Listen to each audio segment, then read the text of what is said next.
Good evening. Sunday night, popped up, sitting low. We in the building. Want to welcome each and every one of you who are going to be joining with us tonight. I am your boy Rich. I am joined by Big O, Otis, Black Lion, Arterberry, and I got the Chief Don Dada Paul with me on tonight. We in the building. We hadn't planned to be here, but you know, there's a lot of chatter going on in the Matrix, and you know, we've watched the shenanigans online. We've seen the comments. We've seen the trolls. We've seen a little bit of everything. So we're going to have a discussion tonight about Black Panther trailer, of course, but we're going to talk about some other stuff too. Before we get started, I want to first of all say hey to you guys. How you guys doing? Good, man. Good. Yeah, life's good. Life is good. Absolutely. I gotta say that I'm better than I deserve, so that's all good. Come on, Amen. man. Come on. But we want to, first of all, before we get started in tonight's discussion, we want to send our condolences out to Nichelle Nichols' family. May she rest in peace. Want to send our condolences to the Bill Russell family. We lost two legends in less than 24 hours. And so before we get into tonight's discussion, we're going to be talking about comics, of course. I want to just spend just a little bit of time talking about these two giants in our community. Let's start with the Lieutenant Nyota Uhura, aka Nichelle Nichols, who we affectionately know as Lieutenant Uhura from Star Trek. I have a couple of her books. This is my favorite. This book here. This book is my favorite. This is Star Trek issue 30. This is called Uhura's Story. I've been looking for that. Yes.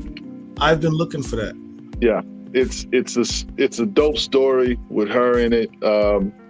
And it just basically is a story where she talks about, you know, her beginning period with Starfleet.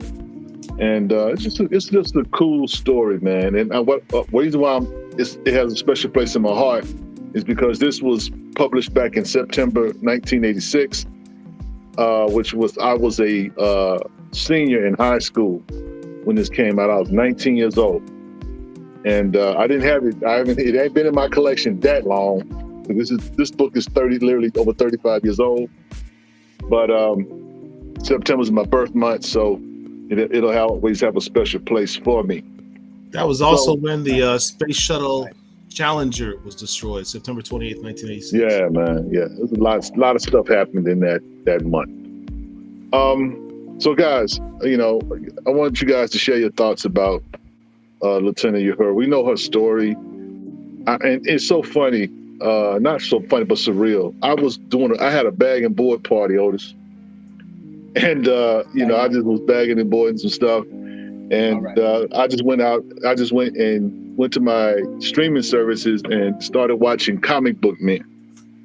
Mm-hmm. And it was a show where she came to their shop and she was looking for a action figure, her own personal action figure, in case never been opened, that kind of thing. And they were just trying to hunt it down. And that's what the show was about. And like this was about a week ago. Really? Yeah. And so that's why this is kind of, you know, surreal for me because I was just watching her. And, you know, to get the news that she had passed, you know, it's like, man. But she was, you know, she lived a full life. Mm-hmm. So guys, you know, you guys just chime in, man. What are your thoughts about the Queen? I don't know much about her. Some of her books, I know her from Star Trek.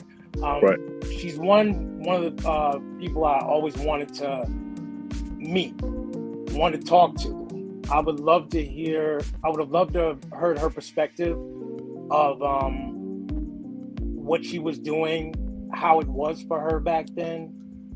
how she survived it. You know, because you know it had to be tough. You know what I'm saying? First black woman in sci-fi. You know what I'm saying? She was dope. She was dope. Yes, she was. For those that know me, I'm a huge sci-fi nerd. Beyond just comics, I mean, I grew up watching sci-fi television and movies, and a lot of that most of that is due to my father, because he used to watch it, have me sit by his side and watch it with him. And as big a Star Wars fan as many of you know that I am twice as much a Star Trek fan. Star Trek is near and dear to my heart. And a huge part of that was Nichelle Nichols' portrayal of Lieutenant Uhura, which gave us, you know, our first black representation in sci-fi television. Certainly the most prominent.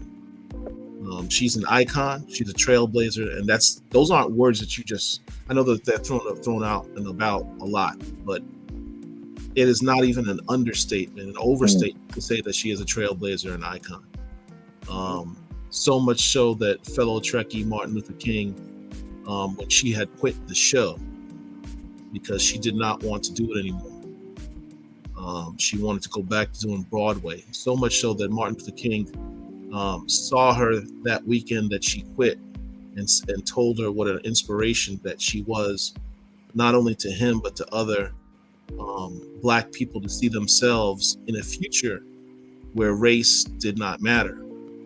And she was not a maid. She was not a servant. She was an officer on a ship in a prominent role, in a technical role, in a leadership role.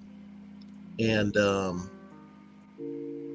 you know how much that mattered, and he was absolutely right. She stayed on the show as a result, and what we got in the years subsequent with that television show and the movies that she did inspired a whole generations of people, particularly young black girls, to see themselves in her and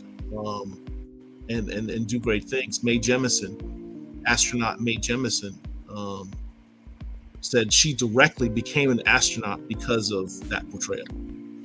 That's dope. Just facts. That's incredible. Mm-hmm. That's incredible. You know, it's just you can't overstate the contribution that woman did in representing for the culture. And I am personally, you know, that was a loss. That was a loss. Yeah. What happened to Rich? I don't know. He bounced. Okay. I'm sure he just glitched out, man. But I know that he wanted to talk about, you know, before we get into Wakanda Forever, just whatever reads you were going on. Or what are you reading, man? What's on your pull list? What you doing right now? Whether new or old, because quite honestly, mostly, I'm reading a lot of old stuff right now. Me too. Yeah. Yes. So what me are too. you reading? I just picked up Enemy of the State. When I picked up, bought it. I've had it, but I've never read it before. I'm gonna let you in on a little secret. I own almost every Black Panther story ever. Comic book form, trade paperback, hardcover, whatever. But I have not read every story. Okay. I've not read every Black Panther story. So I'm reading Enemy of the State right now. Yeah. It's dope. I like it. I love White Wolf and Hatut Zaraz. Yeah. Zaraz. Hatut Zaraze. Zaraze. Thank you. I love them. I that made me go back and look at was it Black Panther #2, like their first appearance. Check and see if I had that one, you know, all that. So I'm enjoying that. I'm just reading older stuff. I'm reading the current Black Panther. I know I'm probably in the minority, but I like it. I don't have. We're gonna don't have to an agree to issue. disagree on that, bro. Oh, I've seen what you had to say about. I've seen what a lot of people have to say about it, and that's cool. But a lot of people didn't like the Intergalactic Empire of Wakanda neither. But I love that. I love the Intergalactic. Some people jumped on after. You know what I'm saying? Teach his own. I dig the story. I understand where the story's going. I have my opinions about what I think is going on, and if I'm right, then it'll all make sense. I truly believe he's going to wrap this up right. I truly believe he is going to make us say, oh, okay, that's where you were going. Why didn't you say that in the first place? That's my belief. Honestly, that's my belief. If I'm wrong, then, I'm wrong. But I enjoy the story because there's new characters. We haven't seen T'Challa like this. We've seen him down, you know what I'm saying? But we haven't seen him like this. In my opinion, I think they're setting him up for an awesome comeback. He's down at the bottom of the barrel, and they're setting him up for an awesome comeback. I don't agree that they're emasculating him. I don't agree that he's he's at the bottom of the barrel right now, and he has to find his way up. Check this out. I love T'Challa. I love the Black Panther too, but I love T'Challa the man more. And my reasoning for loving his character is because he's human. He messes up. He gets all the way to the top and then forgets how he got there, and then his ego gets a little bit big, and he's sending people to space to create empires or new places out in space. His ego gets that big, and he does that, and then he finds out everything that happened, all those people that died, all that stuff, it was his fault because he was the one who sent them. He messed up. Do you know what I'm saying? So what I'm saying is I love T'Challa's character because he can be where he's at right now. And I know a few years from now, we are going to see the best version of T'Challa we've ever seen. And that's no disrespect to any that have come before. But when he comes back, he is not going to be the same T'Challa that leaves us. There's a reason for this. I believe that. But, again, I'm in the minority. I know I am. So I've seen what people had to say about it. And I understand the gripes. I understand the anger. I understand some of the points. But I think there's a bigger picture that's going on right now. And we can get into the whole him dying in books because he died in a movie, and we connect that or whatever. We can get into that too, because I have my feelings about that as well. But I dig the story, man. I dig the sleeper agents. I want to see who's running the initial team that came through with the white masks and everything, and we live to die. I want to see who's in charge of them. There's a lot of questions. I got a lot of questions. So I just want to see where it goes.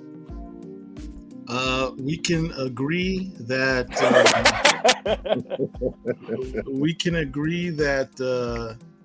there's a reason for all of this. I just don't think that the reason for it is a positive one. You're optimistic. I am very pessimistic at this point. Okay. But we're talking about read. So what I've been reading, and shout out to Imani Latif.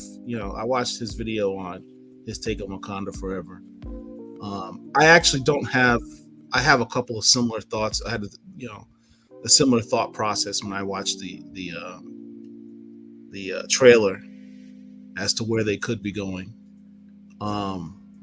which is what going to lead to my next point when we're talking about reads of the week. I've been reading a lot of old stuff. I've been rereading the New Avengers run by Jonathan Hickman, which was really a Black Panther run. And it's great when you reread these stories that you read years ago and you just completely forgot things. Like I forgot that in that run, the story actually starts where T'Challa is there's a contest going on in Wakanda, and the contest is like this quest where these young people, the best and brightest of Wakanda, are competing for a prize. And these three youth, Wakandan youth, brilliant youth, one of them a descendant of a Black Panther himself. You know, I think his name is Wakanda. And they said, you know, his great grandfather was a Black Panther. And they won the prize. And they come across an incursion. And they come across the Black Swan and her people. And long story short, these three youth are killed almost instantly. And then it had me think about the other storyline I have in my pile to read this week, which is the Secret Wars storyline. And I've talked about this to both of you guys before about the importance of Secret Wars #9. Like that's like a tremendously important book. Yes. And just in my opinion, for two reasons. One, you have the Black Panther being partially responsible for the reformation of the multiverse, or specifically our Earth, 616 universe. He's partially responsible for that. Two, Miles Morales is introduced to the 616 universe in that book. I mean, people are like, "Oh, when's Miles joining the MCU?" I've been saying for years, I think Miles is going to join the MCU in some type of multiversal event. That's the only thing that makes logic to me. Yeah. And then three, at the end of that book, you have T'Challa with these youths again. What I don't recall, and this is the part I need to reread, was it the same youths that died in New Avengers #1 that he reconstituted and brought back to life? Or not? I don't know. But he takes these astronauts and he says, go out into space, explore space, expand the reaches of Wakanda's knowledge, because we're at the forefront. My mother, my original mother, my birth mother, actually that was her plan. If you read the Evan Narcisse Rise of the Black Panther storyline, you find out T'Challa's mother was a scientist. She wanted to be an astronaut, engineer, brilliant. That's where he gets his brilliance from. And her long-term plans was for Wakanda to go explore space. So he's like, complete my mother's legacy, go out and explore space. And we learn that those youths are what end up becoming the intergalactic empire of Wakanda. Yes. So it all ties together. Yes. So that's what kind of leads me back to, when I was watching Imani's thing, I was like, well, you know, his theory that, you know, somehow T'Challa's lost in space and it might be the intergalactic. I don't know if I agree with they're going to do an intergalactic empire of Wakanda. That would be dope. That would be Afrofuturism at its best on screen. You said, look, anything's possible at this point, because I said for years they'll never put Black Panther on the screen. It happened. Right. It was brilliant. It was great. You jumping the gun, bro. You jumping the gun. We gonna get there, man. Y'all. Okay, listen. All right. Okay. We won't. All right, I won't jump. We won't jump the gun. But I have to share this with you because you brought that up. I have to share this with you. I don't believe in coincidences.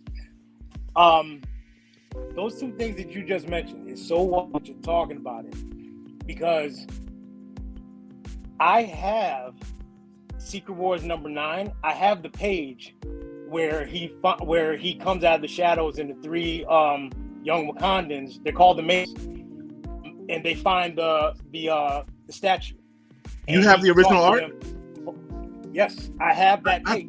Man, don't let me know where you live, dude. Because I promise you, I would rob the hell out of you. Wait a minute. So that you really need this. I found the page you're talking about in Avengers #1, where the Black Swan shoots and kills that kid. Yeah. And he says, T'Challa, my king, I see. And he says, what do you see? And he says, the stars. The stars, yes. I just bought that original page today. So and it's because I know the importance of those two events. Yes. So I understand what you're saying. I understand what you're saying. So that's all I'm gonna say. Go ahead, brother Richie. I know we going another way with it. I'm sorry. Otis and I are vibing. I think Otis and I are on the same page as to what the important parts of Black Panther are, and that storyline is huge. Listen. I am reading Black Panther.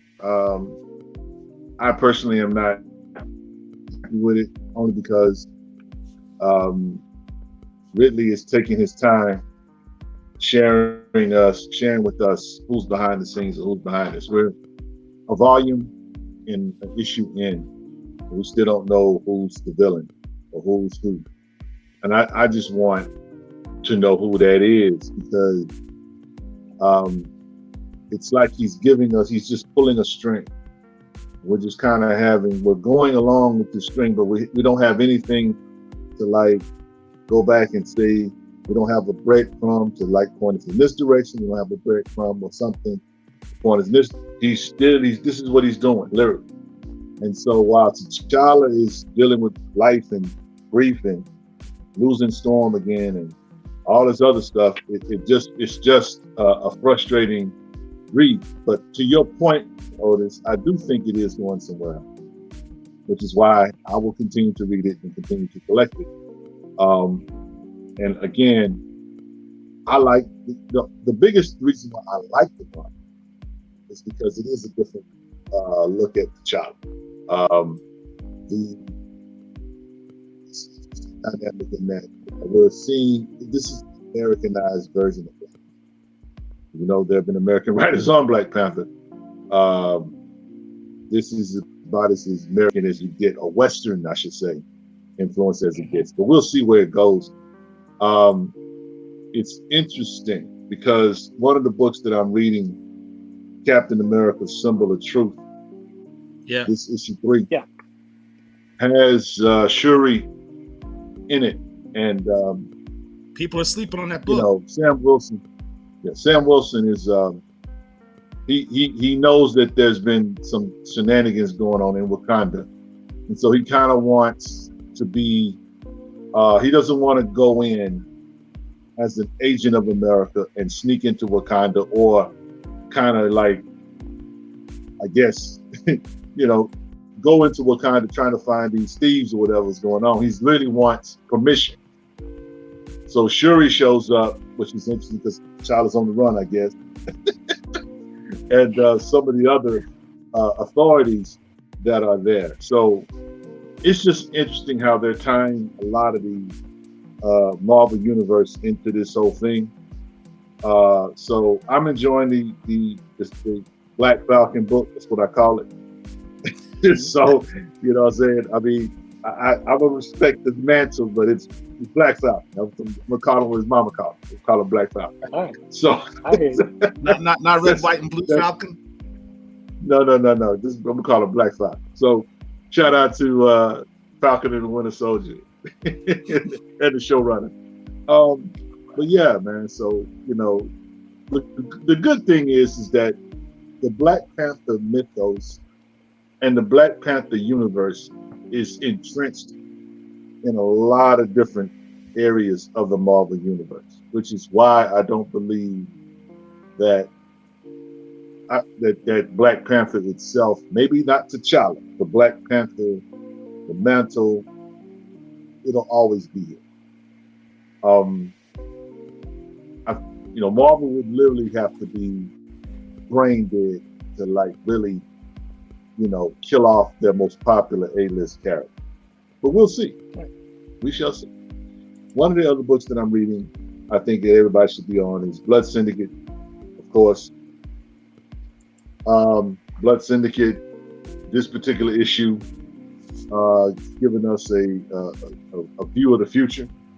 Yes. As far as Milestone is concerned. So for those of you Milestone heads, whatever, this is a good read, but it's also, to me, of all the main characters, Static, Hardware, Icon, and Rocket, and Blood Syndicate is the most Milestone book, if I can say it like that.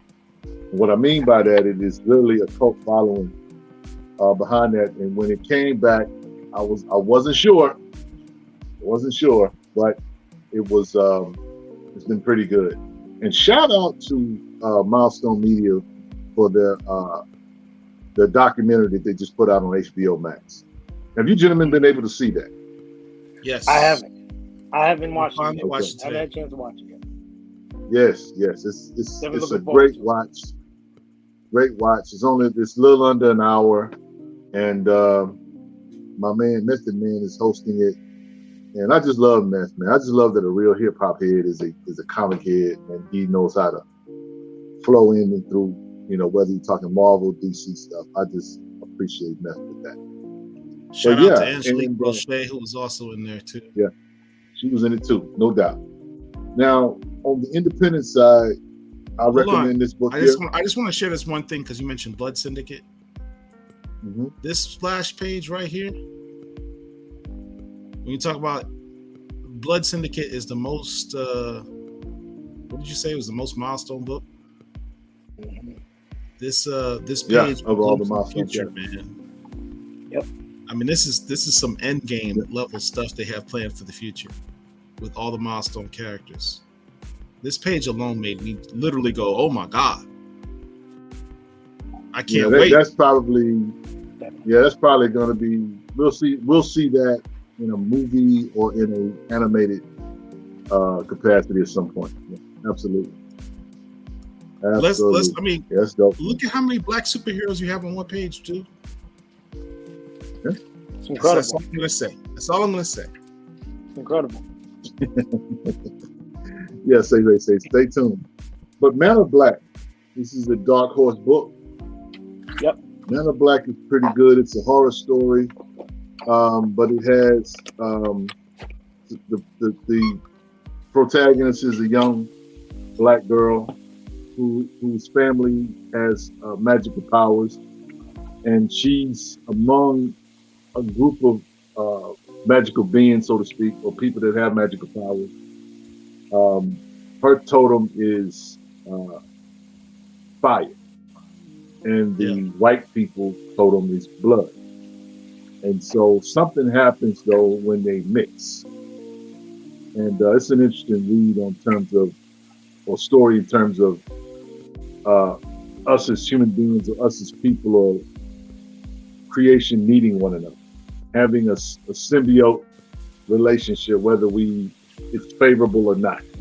And so it's a pretty deep read, and I recommend you check it out. Also, we know in our space that we come across books that are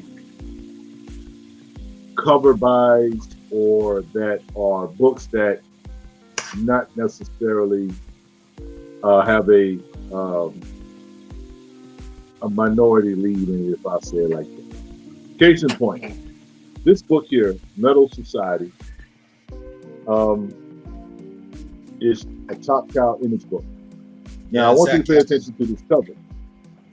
Now, this cover here, you look at it, sorry for the glare, but when you look at it, the sister on the cover or whatever, you really can't tell if she's, Latina, you can't really tell if she's black or whatever.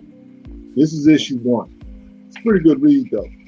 And it's basically about machines have taken over the world. And human beings are the second-class citizens. The machines are first-class citizens. And so they're trying to find their way back into, standing. They're trying to, quote unquote,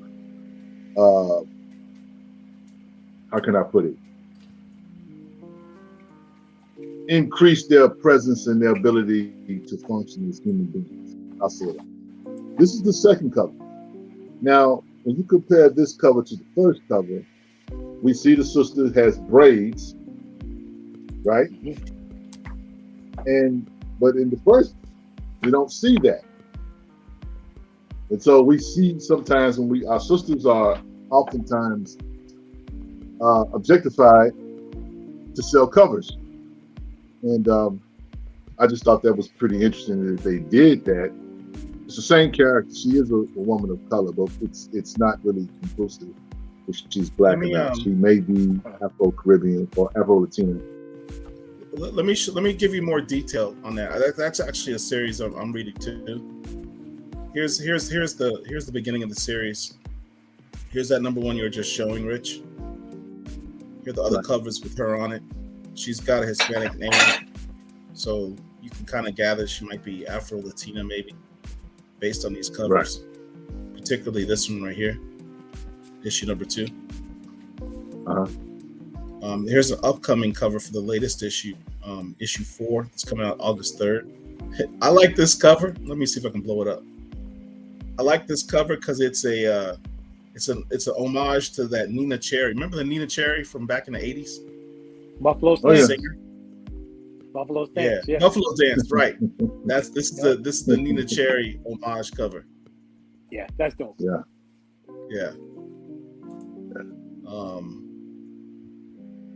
And this one. And I guess. Go ahead. Is issue 5. That's a mean cover right there. Yeah, it's a dope cover. That's dope cover. Yeah. Can't say you don't have nothing to read, ladies and gentlemen. There's a lot of stuff to read, a lot of different stuff. I'm also reading. Modus knows this. I'm also reading Wolverine Origins. It's a pretty interesting read. You digging it? Say again. I said, are you digging it? Yeah, man. I love Wolverine. You know what I'm saying? So it's. But I'm digging it in the sense that he's finally got his, as far as the story goes, he's finally got his memory back, so to speak. That was the thing about him when he became part of the Weapon X program. They took his memories and whatever. So now all his memories and stuff is coming back. So now he's tracking stuff down, and he finds out he has a son, which we know is Dakin, and his son hates him. Welcome to fatherhood. So that's right. But I'm enjoying it. It's like 50 issues. I'm like 6-7 issues in it. Outside. Now I did read the origins and endings first. You know what I'm saying? That's like a prerequisite to Origins. Yep. So I made sure I read that. So I've read about 10, 12 books. And I'm enjoying that. So that's the haul that I'm reading. It's 50 issues. And so it's going to take me a minute to read it. So between reading the new stuff that I've been reading, I've been reading Origins. And shout out to, we're going to have a vanilla moment right quick. Shout out to Chip Zdarsky. Because that dude is bad. That's a bad man. That dude is he's writing Batman right now. He just got the Batman book. He's got the House on the Lake book. He's got that. He's got this book here. This is a book called Public Domain. And this is a comic book industry book. And it's written from the standpoint of a writer who basically has written this old comic book. His comics are in movies now, right? And he's the creator of the comic book. But he's an old head. Nobody checks for him, but they check for his movie. They check for, everything he does. And it's an interesting exchange where he has with an actor that's acting in his movie, acting in his creation, right? And the dude is just a straight a-hole, and he doesn't even realize that he's in the presence of the creator of this book that has made him millions of dollars, okay? So you take that part of it, and then he's actually a co-creator of this book with another guy, who's the guy who's making the money. Shout out to Stan Lee. The grip is real, y'all. The grip is real. Shout out to Bob Kane. Shout out to Bill Finger.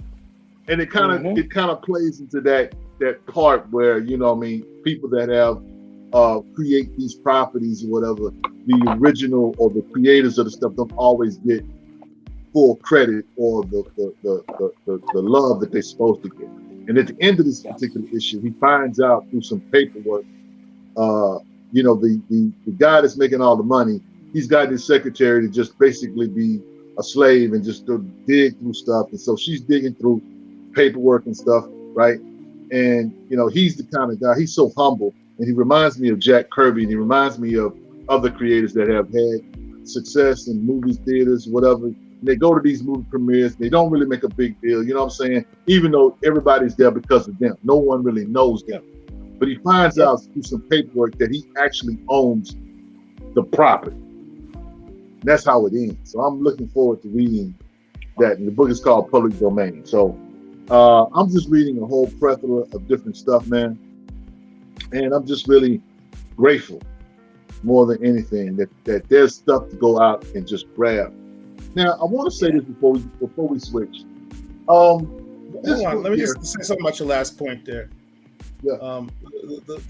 The key thing that you can get from this is even if you go to your LCS on a Tuesday or Wednesday, New Comic Book Day, and you see nothing on the shelves of new books that you find interesting, just check the back issues, man. Comics have been around for almost 100 years now, right? There are always going to be comics to suit your taste. It may not be the newest stuff, but there are plenty. No one owns everything. There's plenty of stuff out there to read. I never want to hear someone say, "I don't have anything to read." There's plenty of stuff to read. There's always stuff to read. So, look, this is it, bro. Oh yeah, buddy. I'm reading that one too. I will just simply say that this is, for me, is an encyclopedia versus, of course, it's got full of jungle action stories, but it's so beautiful, man. It's so beautiful, and this is a testament to who Black Panther is in regards to his respectability as a character. Shout out to Don McGregor, Billy Graham, for the stuff in this book, because again, this is the foundation of what we, love in terms of Black Panther. It's whether we're talking about the comic books, whether we're talking about animation, or whether we're talking about the movies. So, thank you, Penguin. Thank you, Penguin Classics, for putting this out. Of course, we know that there's a Captain America and a Spider-Man book as well. But all future Penguin Press books that they do of Black Panther, I think I'm going to get at this point, because although I own all those floppies, the presentation of that is just phenomenal. It's incredible, man. This is absolutely beautiful. This is pretty cool. This does not suck, bro. This just does not suck. This black and gold on it. Word. I'm just, really, come on, guys. If it's not a known fact that Black Panther is the A-list character, this right here is a testament to it. So I don't shout out to Black Sands, shout out to Eric July. Get it on this level, I might listen to it. Something, man. With that though, let's get into the shenanigans that we know as Black Panther, Wakanda Forever. Now, let me just preface this by saying, all of us have seen the trailer. We all have our thoughts. I cried like everybody else did. All right, hold on. Pause. You're just listen. Look. Paul, say what you.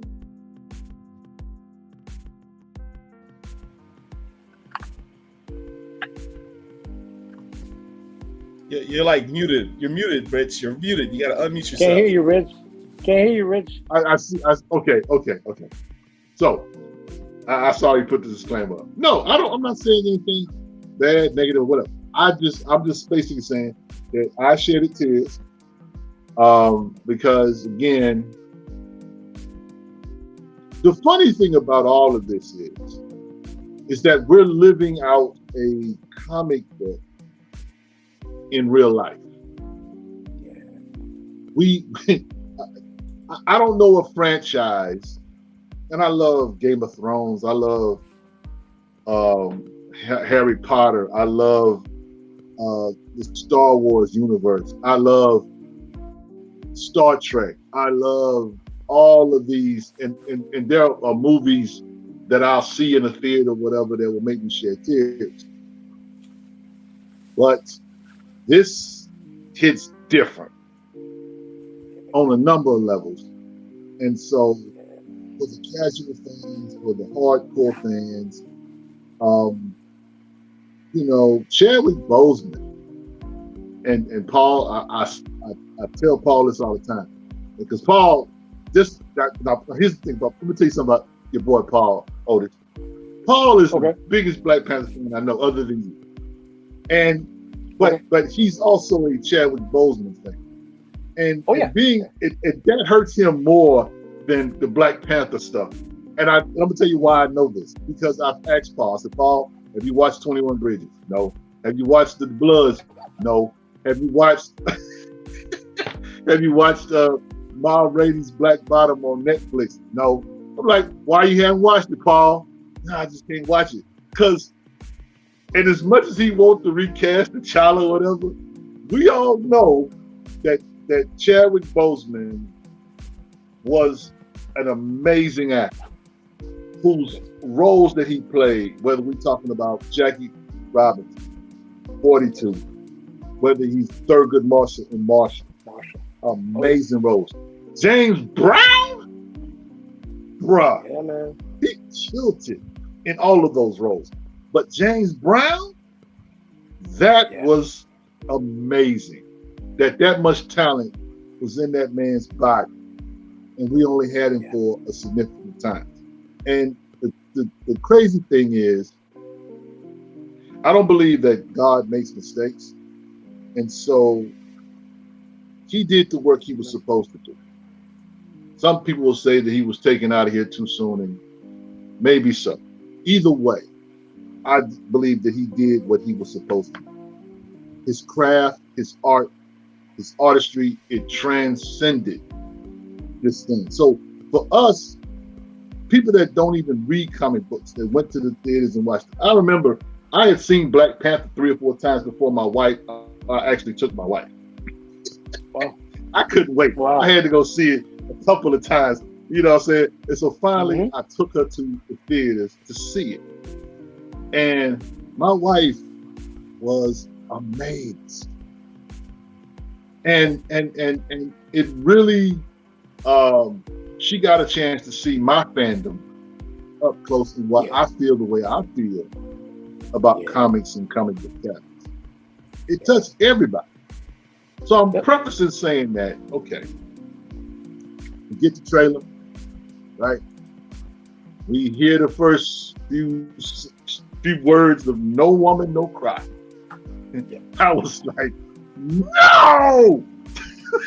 So by the time halfway through the trailer, tears is falling. I'm like, God. And then my sadness turned. I was a frog, Otis. I was a frog in a boiling pot. And before I knew it, I had been cooked. Okay? in that little, how many minutes? A minute and 12, 15 seconds it was. I went from one thing to another. Right? And so we've had time to look at this thing, see it for what it is, and we all have our analysis. And so I just want to turn it over to you guys. I want you to speak, Paul. I want you to speak Otis first. Because my man here, the lawyer, no, we got to give a lawyer his time. And listen, we ain't got the lawyer. I know that lawyer is prepared. That lawyer is prepared. I'm looking at him. Paul's been listening to you. He's been waiting. It doesn't matter what is said. I will reclaim my time. So, Otis, let me just ask you, bro. What was your initial thoughts of the trailer, and how do you see it? Without speculating as to what they're gonna do, let's talk about what they did, and let's talk about how it made you feel, if we can. Okay. All right. I definitely have an unpopular opinion. Definitely. And this is the first time I'm talking about it. I haven't made any posts or anything, you know. It's the first time I'm actually talking about it. I loved it. I understood it. Okay. It, like you said earlier, how we are dealing with something happening in comics and in real life at the same time. It's very rare. Like, that doesn't happen. Yeah. You know what I'm saying? Right. And it's a special. This is really special because this connects those two worlds. And those two worlds are two worlds that all of us have lived in since we were little kids. You know what I'm saying? True. Other people who don't rock like us, they don't know what it's like to live in those two worlds. We've lived in those two worlds all our lives. They are getting a glimpse of us, who we are. Like you said, you know, when you said your wife got a chance to experience your fandom. That's what's going on right now. You know, I understand. I read your blog. Now it is the blog. I read what you wrote. Yeah. Very powerful. Very. It was beautifully written. Seriously. And I understood everything that you said. I really did. I'm an optimist. I always have been. It's just something that I do. I try to look for the good in something I feel is good. Right. Even if others don't see what I'm seeing. And a lot of times that happens. You know, and you know, I when I'm wrong, I admit it. But when I'm right, I just sit there and just look at you. You know what I mean? You got the George Floyd. You know, yeah, you know,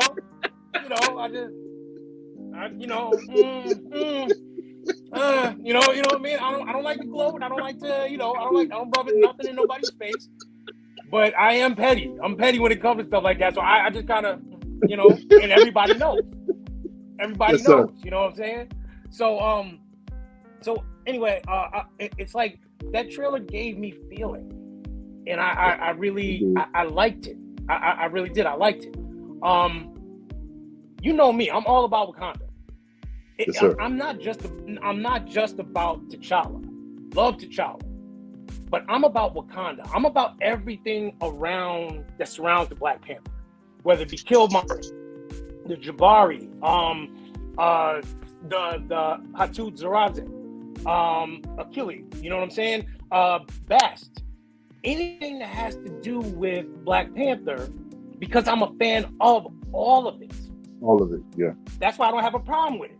Look, I don't know if you noticed, I got on the Wakandan flag, bruh. I have on the Wakandan flag. I've been rocking the Wakandan flag. You know what I'm saying? I got my Shuri shirt.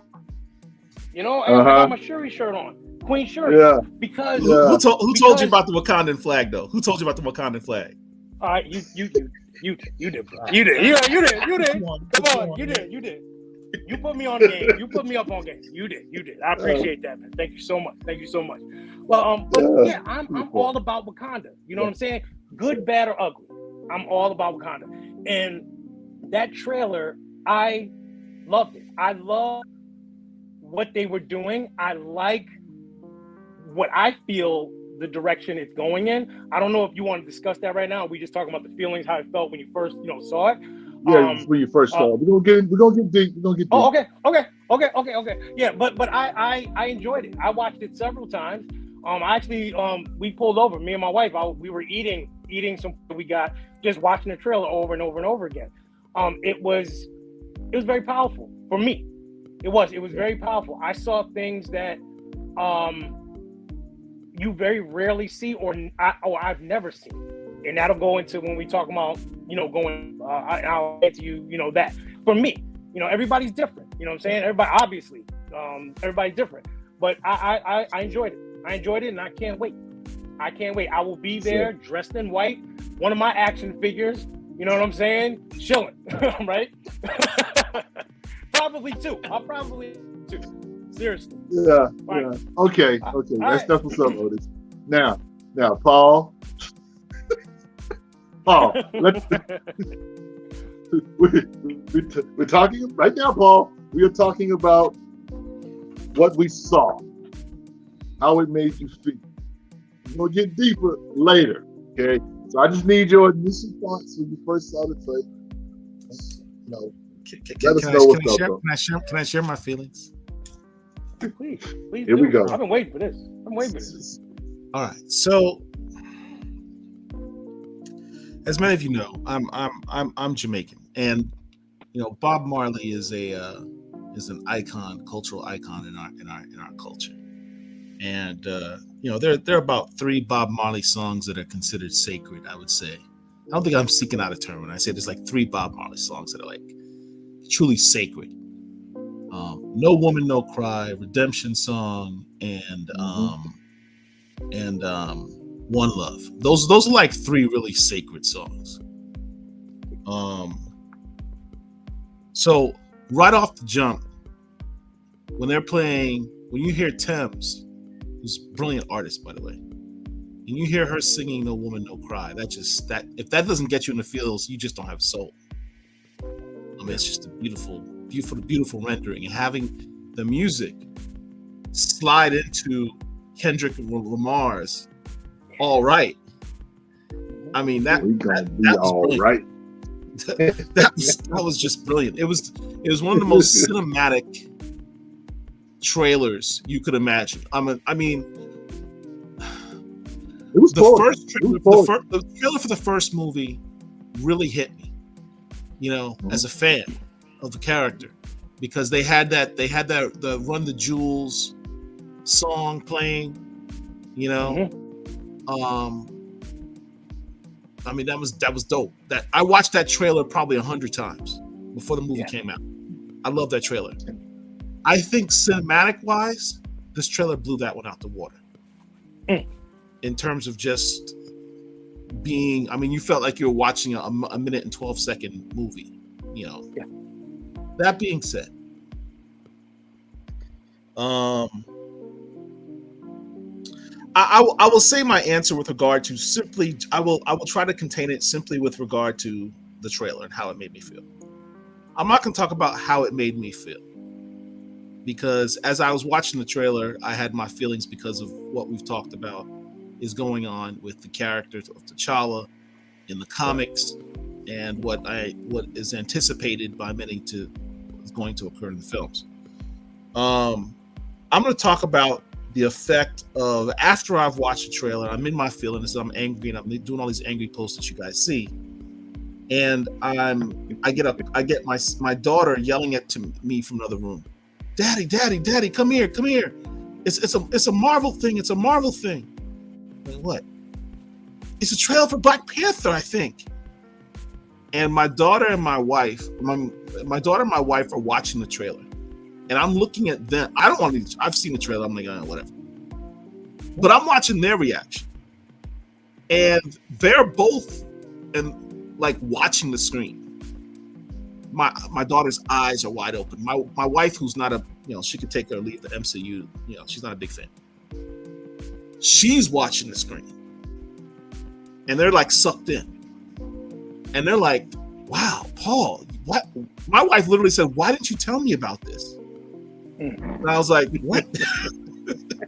Like, what did you tell me about? It's a fantastic trailer. I'm like, what are you talking about? Because from my mind, I'm thinking, this trailer sucks, kill T'Challa, or why is this way? Why is this that? I'm being all hypercritical.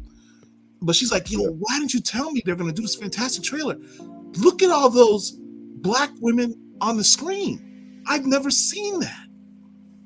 And my daughter's like having the same reaction, like, Daddy, look at all of those people. They look like us. And they're like, I think she made some comment like that, like all those Black women superheroes. And my wife's like, Why didn't you tell me they were doing a film like that? I mean, that's tremendous. I'm surprised you're not going crazy about this. Like, they had a completely different viewpoint. Right.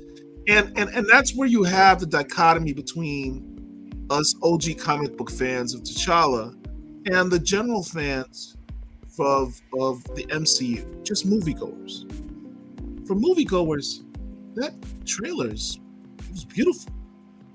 You know, for my little girl to look at those images and see strong Black women, to see a queen, to hear Angela Bassett say, I am the queen of the most powerful nation in the world, doing her Angela as she says it. You felt that. So I've given it all. You know, like, you felt that. Regardless of all the politics of everything else, my hat is off to those actors and creators of the film, because we know a lot of them are people of color as well, people behind the camera.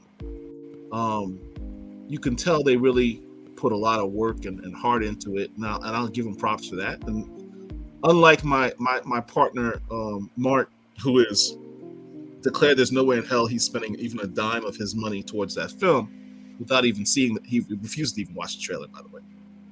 Wow. He's that extreme. I will, of course, see the film.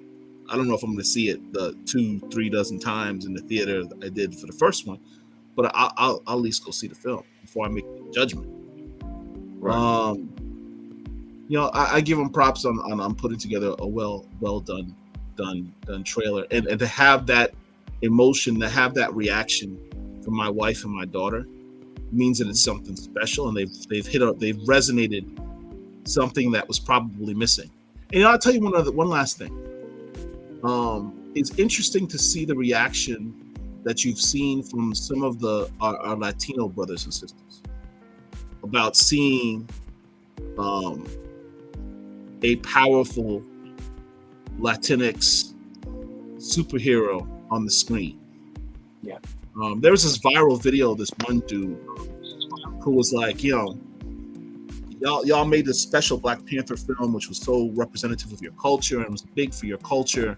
And, you know, you understand the struggles that we as a Latin community have had, and you included us. You brought us along and gave us our own hero along those same lines. And, you know, thank you for that. And I didn't really think about it like that. Like, I'm just focused on Black Panther. I wasn't really thinking about people that our brown brethren and sistren who see that culture, that Aztec culture or Mayan culture, and just like how Wakanda is for us, that could be for them.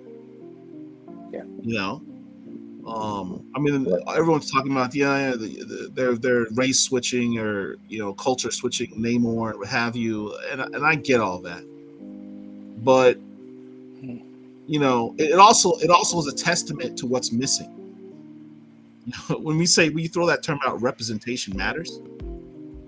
For there's some brown brothers and sisters out there that was huge for them. You know, to see that, like someone, I mean, there's the MCU's been around for over 12-13 years, and our first Latino hero was just America Chavez. Yep. And that wasn't even like a major feature. She was kind of like a side character, right? This could be huge for them. So, you know, they did all that in 1 minute and 12 seconds. Yeah. So I'll give them props for that. Yeah. You know, you know, it's interesting. You brought up a great point, Paul, in regards to how this movie had influenced how much interest and intrigue been brought up from the representation thing. So let's go and go ocean floor deep, since we're talking about well, we're not talking about Atlantis, we're talking about something else, but that's another story. To your wife's point at such a point as Herschel I refers to consume himself these in the third person. marvelous Herschel has entered the chat. melanated beings. I know that is the supreme troll. Jesus. So, you know, the idea that the lack of representation that exists, and our place in it is interesting, because as Black men who grew up watching and reading comics and not seeing ourselves,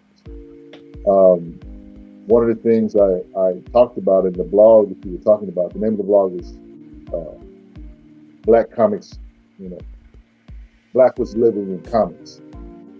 And the post is, the currency of Black pain, our desire to see ourselves.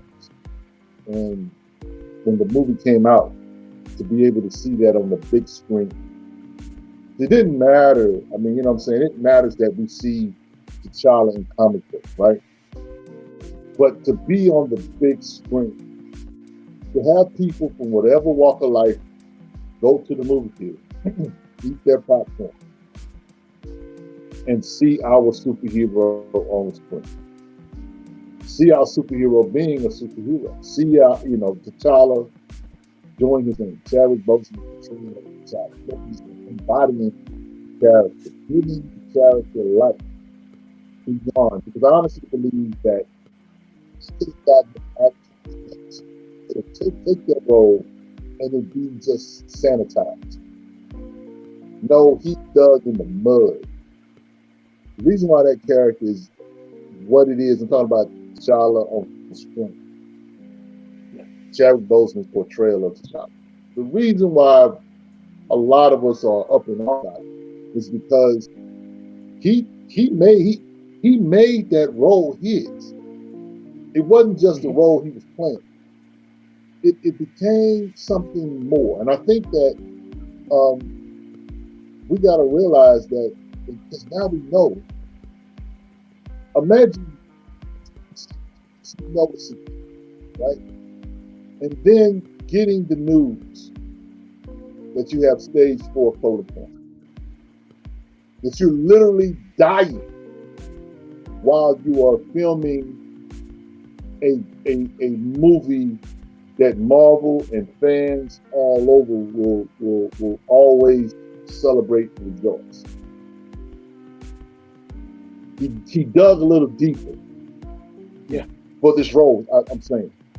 So it's kind of like what we talked about. Listen, when you look at Billy Graham's art and how you can see soul, you see the soul in his art. His role as T'Challa, his mannerism, from the time he showed up when he was on screen in Captain America: Civil War, sitting on getting ready at the United Nations or whatever with his father, and he turned. Yeah. We didn't realize then that we're getting something. We were getting a watershed moment. We had no clue. No clue. That's right. By the time the movie hit, right? By the time the movie came out, movie theaters being out, celebrations. This could be bananas, truth be told. Mm-hmm. And so I'm bringing all of that up because as Black men, we got a chance to see a Black man represent a lot of different aesthetics of Black manhood. We saw a Black man with his mother be tender and gentle. We saw a Black man with his sister be very have a sibling banter that brothers and sisters have in the family. We all know what that's like, right? We saw him have this relationship with Nakia, that was quote unquote ex, that was Black love on screen. We got a chance to see that. We saw all that. Have a contentious relationship with his cousin, talking about Ninja Daka, Killmonger. We saw a lot of aspects of a Black man's life on screen. Yes, we did. We did. And so we go from that to real life happening. This man dies. Yeah. Right? We're trying to figure out what's going to happen. I know my heart was broke when I heard he passed. Yeah. And so it was like, man, my initial feeling was, you know what, just let this be a one-off, and y'all go back to the drawing board and bring the character back. But you know, don't try to continue what, you know what I'm saying? Because I know emotionally, a lot of us were wrecked. And for me personally, as someone who had cancer, you know, and I told this story when I found out I had cancer. One of my initial thought was, am I going to be too sick to go see the movie? That was my thought.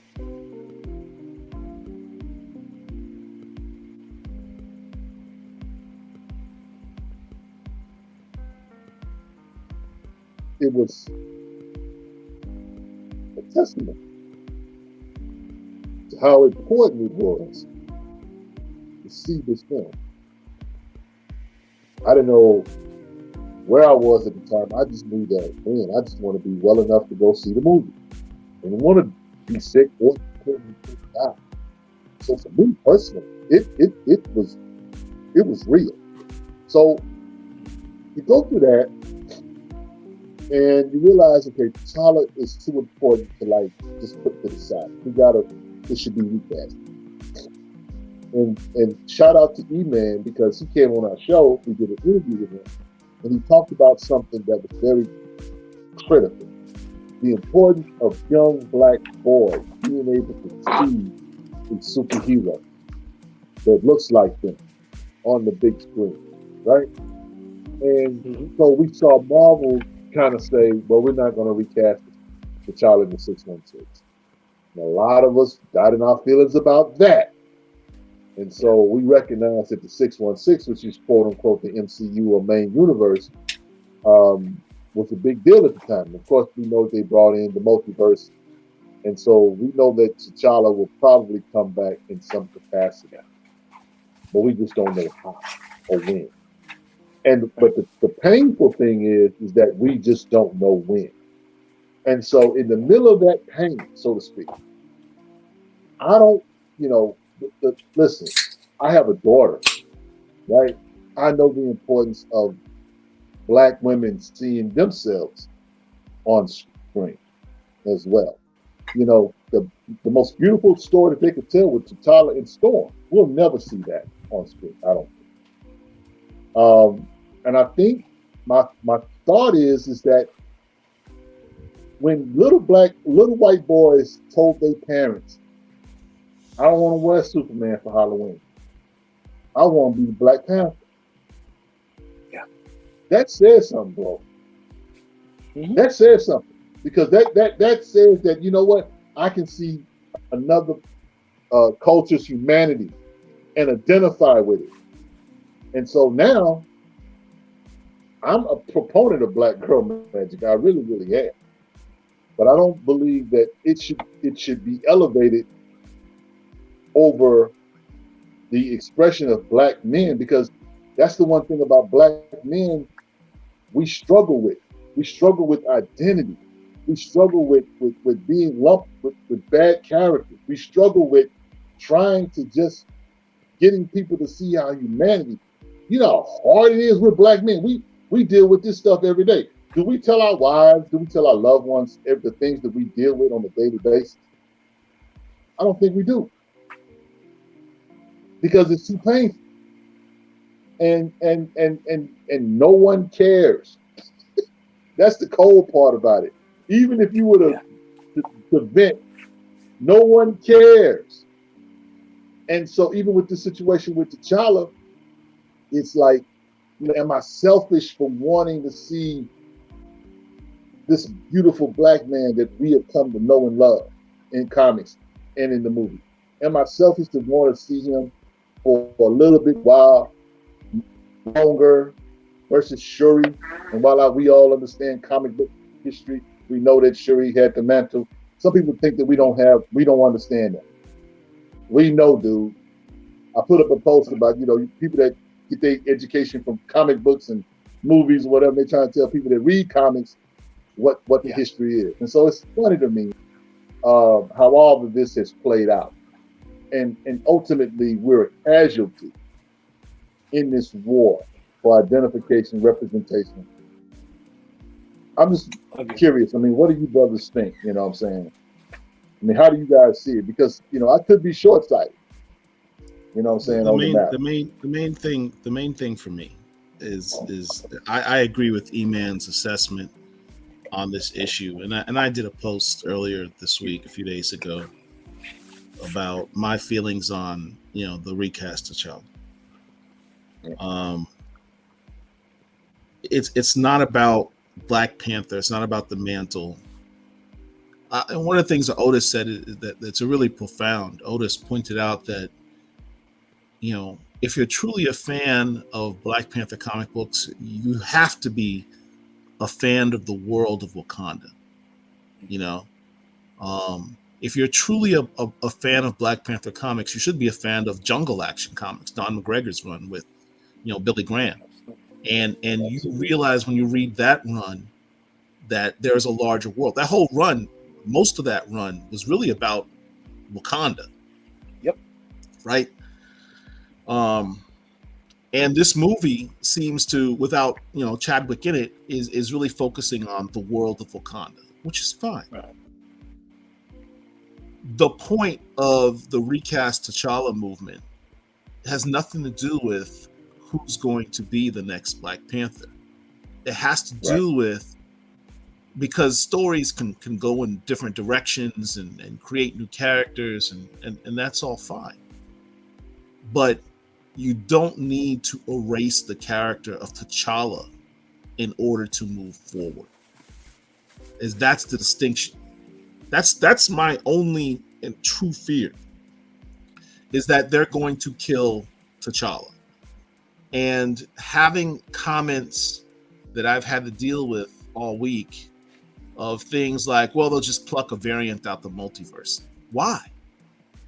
Why would you need to pluck a variant out of the multiverse to replace T'Challa? That doesn't. Why? That's only necessary if you kill the character, which is not necessary. You can recast the actor and keep it moving, and you don't have to do it in this film. It's probably not. It's probably best not to do it in this film, the way people are emotional about this, and that's fine.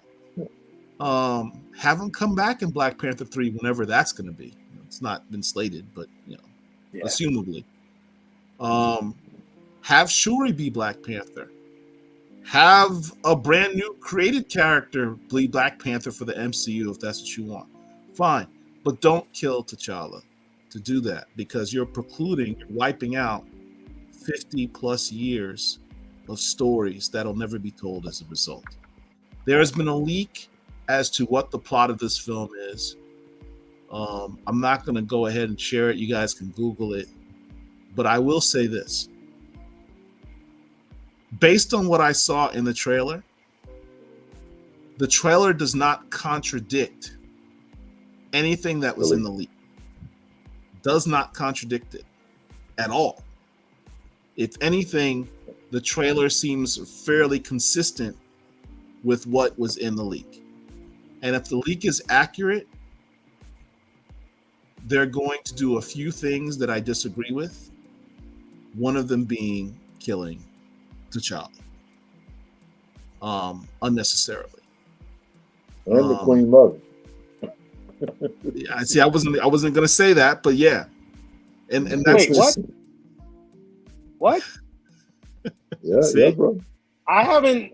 So y'all must be talking about a leak that I didn't see. Really? Yeah. Part of the leak is that they're gonna kill the Queen Mother too. You already dropped it, so let's talk about it. So the quote unquote funeral that you're seeing in the trailer is actually, it's not T'Challa, it's Ramonda. What? Because she's killed when Namor attacks Wakanda. Yeah. So listen, bro, I'm telling you, see, I'm gonna tell you something. When we heard the leak saw the leak, right? People talking about discussing it, and I watched the podcast, and one dude was like, "Man, if they do this, this movie is gonna be trash." And his thought was, it's one thing to like, because it's literally the bait and switch. If you look at that trailer, like you say, everybody's thinking that it's T'Challa, but it's not actually T'Challa. And so, let me just ask you. You know, I know we just dropped the bomb on you, Otis. Sorry about that. Yeah, I'm. You see it? I'm like, I'm still processing. I'm like that lady in the meme when you all that she's trying to figure it out. I'm doing that and listening at the same time. I didn't know. Yeah. Oh wow. Yeah. Oh, okay. Yeah. Okay. So, bro, let's just share with us your thoughts in terms of the trailer and you know, your initial thoughts after watching the trailer, thinking about it or whatever. You know what I'm saying? What do you think is at play? You know, as you observed it, and as you watched it. Okay. All right. With the recast T'Challa thing, I don't think I've never spoken on it. No, I haven't. I see both sides, and I see both sides, and I understand. But there definitely should be a T'Challa, you know, in the Black Panther. There definitely should be one. Them killing him off, right? Now, are we talking about killing him off in the movies? Or are we talking about killing him off in the comic books? Bro, do you want this to be like another 2-hour conversation? Right. Okay, all right, my bad. All right, we'll stick. I haven't even shared the majority of my thoughts because I know we only have a limited time, and I'm not trying to. We gotta get into Jeffrey Thorne's. Okay. I mean, John Ridley's stuff later. But yeah, we just talking about we'll do part two. We'll do part two. Okay, we're talking about the movie. All right, I'm gonna. Yeah, I will say that the fears I've been talking to you in these lives for the past year and a half are all coming true. When I've said Marvel Comics will make, as they do with all the MCU, they always make the comics consistent and synchronized with what's going on in the films. And as soon as they made the announcement they're not recasting T'Challa, what did I tell y'all? I said, the next logical step is that Marvel's going to kill off T'Challa or get rid of him or sideline him somehow to be consistent with what they have planned for the MCU. And that's what you see in John Ridley's run. And that's why I find it frustrating, and that's why I'm so pessimistic about the future of T'Challa in comic books. I wish we could talk about this right now. Okay, all right, we're going with the movies. We're staying with the movies. Oh man, I'm serious. It's like I want to talk about it. Go ahead and give your thoughts. Go ahead and give your thoughts. No. Go ahead. No, we will be here for another hour. Seriously, because I like the whole comic book thing. I got this whole thing. Listen, y'all gotta understand this. I don't talk to nobody about this stuff. I don't talk to people. You know what I'm saying? I do work, I tattoo and stuff like that, but I don't really, I don't engage like this. Not about like this stuff. Yeah. So this is dope for me. And I told my wife was like, "Oh, are you really putting that flag around you?" Yes, I am. You know what I'm saying? I said, yes, I am. You saw the picture I posted. I posted a picture of me holding the flag up. She was like, "Oh, did you bought that from the studio?" I said, "Yes, I did." You know what I'm saying? So I'm excited about talking about this. You know, so we'll talk about the comic books later. You know, because I'll be here for 2 hours. Yeah. But the movie, okay. All right, now I'm gonna go a little deep here. With this trailer. To Paul's point, when he was talking about his wife and his daughter, right? I'm gonna keep it a stack. Some people who's watching right now or may not watch this later, some may think that I don't have the proper eyesight or view because of who I'm married to. But I was raised by Black women. You know that old saying, "Mama's baby's Papa's maybe." You know what I'm Yes, saying? sir. That was real in my house. You know, no disrespect to my father. My father's one of the greatest men that walks this earth. But I was raised by Lily Ruth Arterberry, which is my grandmother. She's 89 years old. Okay, she's 89. Absolutely. Just retired when COVID started. You Wow. hear what I'm saying? Just retired when COVID started. She used to take a bus and a train to work. Not because her kids wouldn't take her, because she wanted to do it herself. Okay, I live with this woman. She raised me. I saw my father was, 70s. You know how that go. Run into my father when I go to the corner store. You know what I'm saying? Spend summers. I get sent. I get sent to New York to spend the summer with my father. I end up at my grandmother's house, and I see my father a couple of times, but I stayed with my grandmother. You know what I'm saying? I mean, you know how it goes. Yes, sir. I had an aunt. Yeah. I had my father's sister. She took me everywhere. My grandmother and my aunt raised me. You know what I'm saying? My mom raised me. Yes, I got sisters. I got two cousins that I was raised with that they're more like sisters.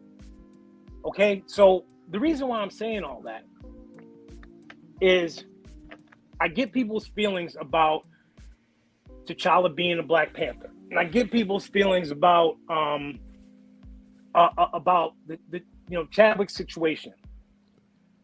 What I don't get is people upset about this trailer because they say that it's woman driven, or they're saying that they're saying, like, I'm not saying that they're saying that women can't be leaders, but I'm saying they're kind of saying women, where are the men? Now, I understand what you said, Brother Richard. I do. You know what I'm saying? And I felt that. You know what I'm saying? I felt that. I'm giving you my perspective. And what I saw, and what I saw when I watched that video. When I watched that trailer, I saw my grandmother humming church hymns at 6:30 in the morning while she ironed and I was sleeping on the floor. All right? In that video, that trailer, I saw my aunt working triple shifts as a correction officer to help raise her son, who was living in the house with me and my grandmother. When I saw that trailer, I saw my sister working 2 jobs so my niece can go to HBCU. Do you know what I'm saying? So I get the no male lead actor, or lead role, in the film. I can understand that. But when I saw that, I know there's cats listening to this video right now who were raised in single parent homes. Right. I know there are. I know there are cats that are watching this right now who saw their mother more than they saw their father. I know they are. And they saw their guardians being superheroes. Yes, sir. Going to work every day, making sure you had clothes and food and all that type of stuff, making sure that you survived. You know what I'm saying? Like, that's what I saw when I saw that video. I was like, yeah, let them get some shine. Oh, yeah. Let them get some shine. Thing. No doubt. Yeah. You know what? Here's the thing. I guess we suffer from a little paranoia. It's not paranoia if it's true, bro. Yeah. Here's the thing about that, because I didn't mean to interrupt you, Otis. I'm gonna let you get back to your thought, but I want you to consider this. The wave or the trend that Marvel has gone has been that they would take these characters, and I'm playing devil's advocate. This is, first of all, can you put my disclaimer up? Paul, can you do that real quick? Oh, Lord of mercy. Is it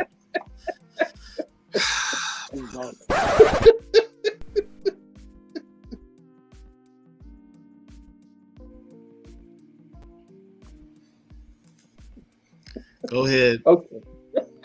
No, I wanted to put this point because this is me being devil's advocate. All right, I'm the fanboy right now. I'm the jackbutt. You know what I'm saying? And hiding in chat rooms and talking about the MCU. You know. Yeah. But this is the element that's out there that thinks that Marvel is going toward a female centered universe, and they're doing all of this with the different characters. And while I'm fine, listen, I'm fine with Jane Foster being Thor. I'm fine with Ironheart. I love Ironheart. I am not tripping. I'm not tripping about Shuri. I love Shuri, you know, but let's keep it a stack. Shuri in the comics is not the scientist. It was T'Challa, right? Initially, yes. Initially. Yeah. And then the movie came out and they switched her and made her more of a scientist. Yes. So and I'm not tripping. You retcon stuff, you switch stuff up. It is what it is. But all I'm saying is that given Marvel's record, can we really trust it? That's all I'm saying. That's and look, as somebody that used to be paranoid about Milestone, we were when they did the Batman, when they did the future state stuff. What did we say, Paul? Please, y'all go buy these books. Please buy these books. Because if you don't buy these books, they're going to take them away and we ain't going to get nothing. We did that because we were paranoid. Because we know white history. It is what it is. Our books get canceled. Why? Because we don't buy them. We don't get no representation. Why? Because we don't support what we have. We just paranoid. And to your point, Otis, I'm glad you were able to say or see your family in that show. Because guess what? That matters. Yeah. That matters. That representation matters. You know, I didn't get a woke vibe from the trailer. But I gotta say, because we're looking at like the last few shows, and it's like, am I seeing this? Am I losing my mind? Did they just do that? You know, and so we've watched Disney ruin one franchise. Shout out to Star Wars. We don't want them to ruin Marvel. And so it ain't right, man, but it is what it is. So to your point, talking about the show, I'm gonna give it back to you now. What do you think?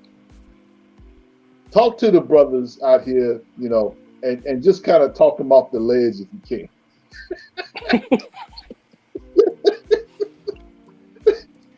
because some brothers are on the ledge, brother. They out there on the you know, you go to Gotham City, you see Batman on top of the building. Mm-hmm. That's where they at. Yeah, I've been watching, man. I've been watching. They wilding out. All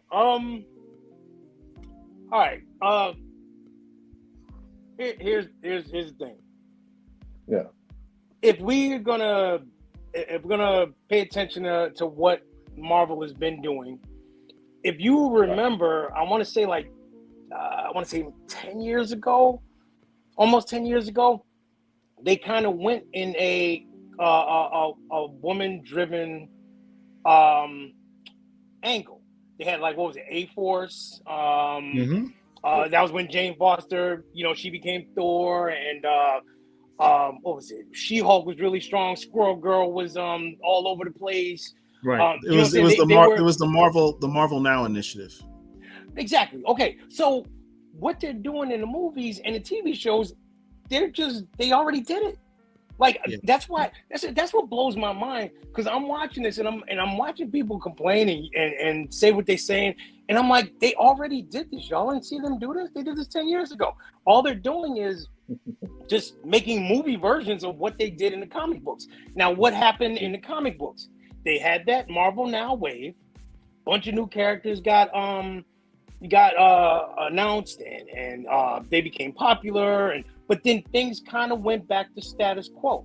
You still got female driven characters, but they're on teams. You have a few that have their own book, but not a whole lot. So what I'm saying is, all these cats and people that are freaking out about this, T'Challa's coming back. They're going to have a Black Panther movie, but this movie is about Wakanda. And in my opinion, this is giving them time to figure out what exactly they're going to do and do it right. Why have you noticed that they have put out every story that the Black Panther has been in for the past like 6 months on my the FOCs? There's omnibuses, there's giant size books, there's Don McGregor's run, there's Reggie Hudlin's run, there's the whole Galactic Empire run. Like, they have put out every version of T'Challa's stories. And the reason why they've done that, as I said, I'm the watcher, been watching things. The reason why they did that was because there's not going to be T'Challa for a little while. They're giving you a bunch of stories to hold you over, because T'Challa's not going to be around for a little while. I know that is a bombshell. I know, and that makes me mad, Otis. No, I know. I get it. But I know it's a bombshell. I know cats are mad. But I'm telling you, I have been watching what Marvel been doing. You know what I'm saying? And here's the picture of what you were just describing, the Marvel Now. All these characters came out of this initiative. You have Mosaic, you had Gwenpool, you got Squirrel Girl, America Chavez, the new Wasp, Moon Girl. Here's Riri Williams, Miles Morales. What do you call her? Ms. Marvel, Amadeus Cho. Hawkeye. Basically, what you saw was them browning Marvel characters and evening out the playing field in terms of women versus men. In terms of the ratios of women characters, is what you were seeing. Right. And that's what they're doing with the movies and the TV shows. Wanda, Scarlet Witch, Not hearing. she's been on, you know what I'm saying? Hello? Rich, you good? He's having technical difficulties. Oh. Obviously, in Texas, they do everything bigger and better except the internet. Okay, something is up. We see. If you can hear us, we can see and hear you fine. That. Oh, he can't hear us. Oh, wow. He said everything's bigger than Texas. Oh, you heard that? Yeah. He's on a delay. Delay. Hello? He said everything's bigger than Texas. Oh, you heard that? He's on delay. Delay. Hello? Yeah, so now he's not gonna hear it's weird. It's weird. I don't know why it's doing that. You gotta turn your mic down because I'm gonna go in and come back because I don't know why I couldn't hear. We hear you fine now. Can you hear us? Oh boy. Nope. Yeah. Go in, come out and come back in.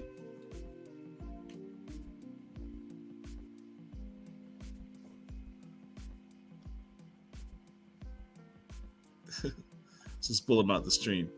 All right. So yeah, man. I mean, look, I wasn't even thinking about when I watched the trailer. I wasn't thinking about the whole, where are all the men thing. I'm more of a where's T'Challa thing.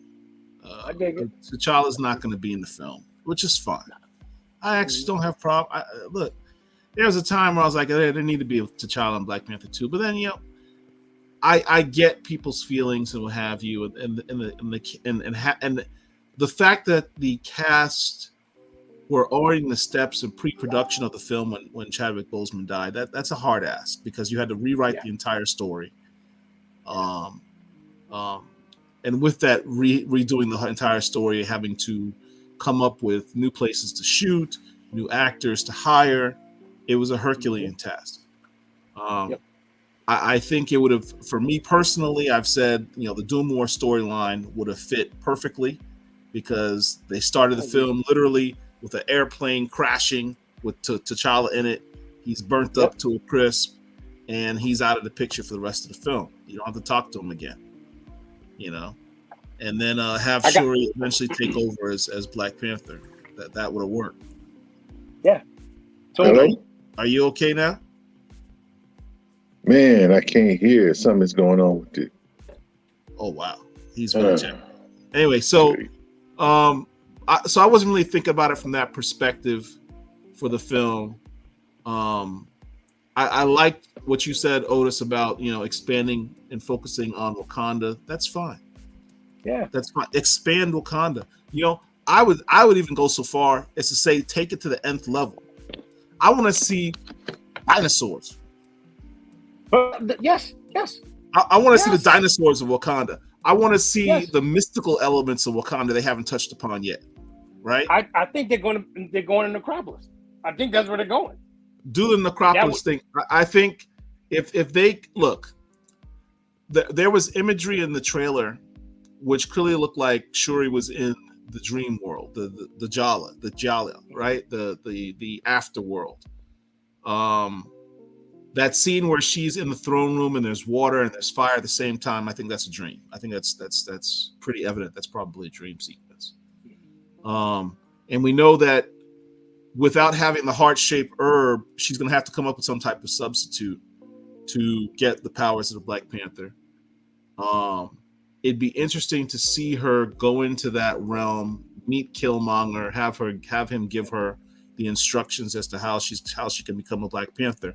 But by doing it that way, it's also interesting because that's one of the, you may not be aware because you're not aware of the leak, but they said, obviously she's going to meet Killmonger in the dream world, or what have you. But she doesn't see her brother, right? What does that tell you?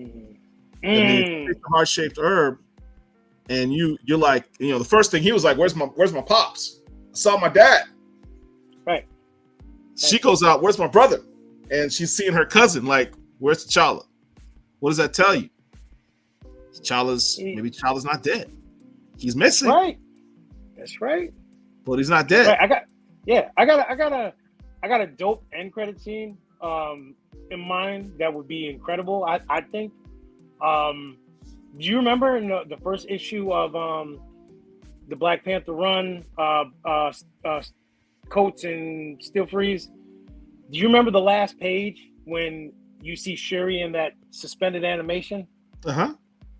All right. Okay. Also, do you remember in Hudlin and Ken Lashley's run, where T'Challa was in that tube with the water in it with the right? Okay. That's the variant cover 2 for that first issue. That's right. I can even bring that up. Yeah, I could see everyone thinking T'Challa's dead, and then Shuri walking into her lab at the end credit scene, and you see a person in suspended in the tube. Exactly, dude. I've been saying that for 2 years since Chadwick Boseman died. Yes. Yeah. Yep. That's the way to do it. Is have him be critically injured in a suspension tube, all burnt up, so when he comes out, he looks different, and there's an explanation as to why. Boom. Simple. We should be writing for them. Here's the cover we're talking about right here. Let me share the screen.